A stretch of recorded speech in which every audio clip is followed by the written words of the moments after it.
Hi guys! Welcome back to my YouTube channel. So ngayon, magluluto ulit tayo. Ilang konting oil.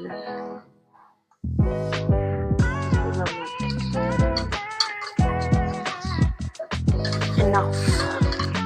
Enough butter.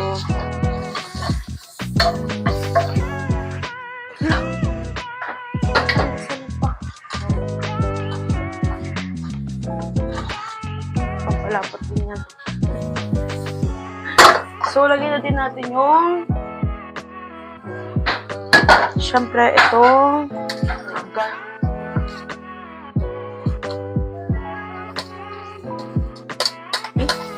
napasama na yung hotdog yung niya. So, bale, niluluto din ako mamaya na. Lagay din na natin yung sili. Sarap yan. Tapos, pag okay na to, syempre, sunod natin yung chicken. Yan. So, bali yung chicken natin, marinated na siya ng salt and pepper, onion, garlic powder, syempre, ang patis. Okay na to guys, so ilalagay ko na siya. Malinis naman yung kamay ko.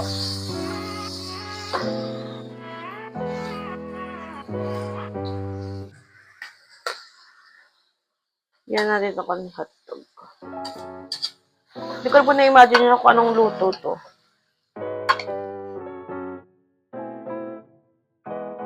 Lagyan ako ng tomato paste. Kasi okay na siya.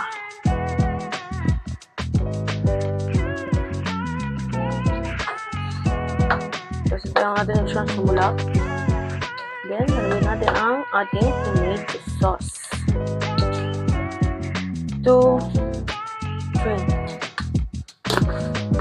Bale, maglagay din tayo ulit ng iodized salt.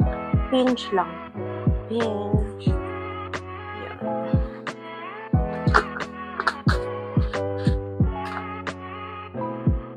Yan. Okay. And then, lalagay ko din guys yung tinunaw ko na pandesal kasi sayang.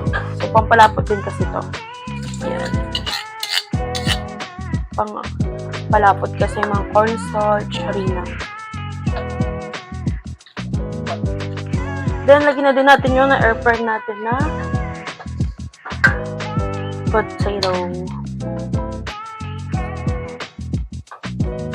Para pag okay na yun guys. Ilagay ko na din yung carrots kasi matagal ang carrots eh. So, yan. Nakuha ko na siya sa air fryer. Baw na. Pasaway na bata.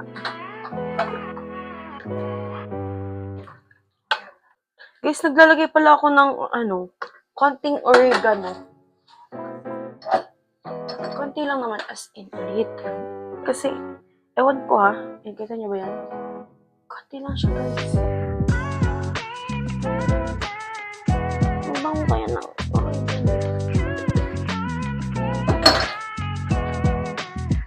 guys. Ilagyan din natin yung ating tomato sauce para isang kuluan na. Yan. Ito na siya. Kasi yung pag-air fry ko naman ng mga patatas at carrots, half cook lang. Para naman pag pinakulo dito is okay pa siya. It's yummy! So, lagyan natin ng konting water. Yan. Onion.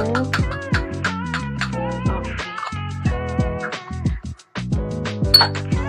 Lagyan siya ng garlic powder. Okay.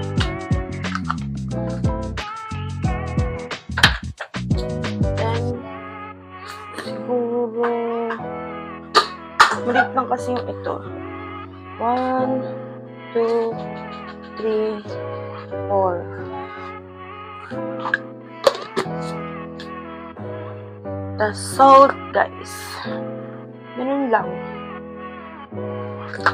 Doon mo lang siya lagi i-adjust. Kasi yung mag-condiments, mga betchin ka ba? Yan, natapon. Siguro okay lang yun.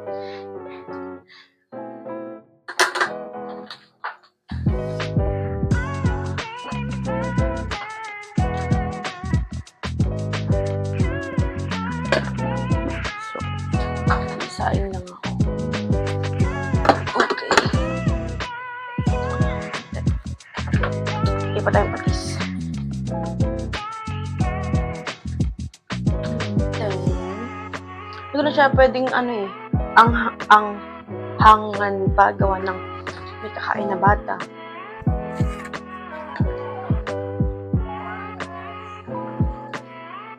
Bali. Gawin natin. And then, walang buti ng mga dapat. Parang yung mga naghihiwala. Yun ang gusto ko ko eh.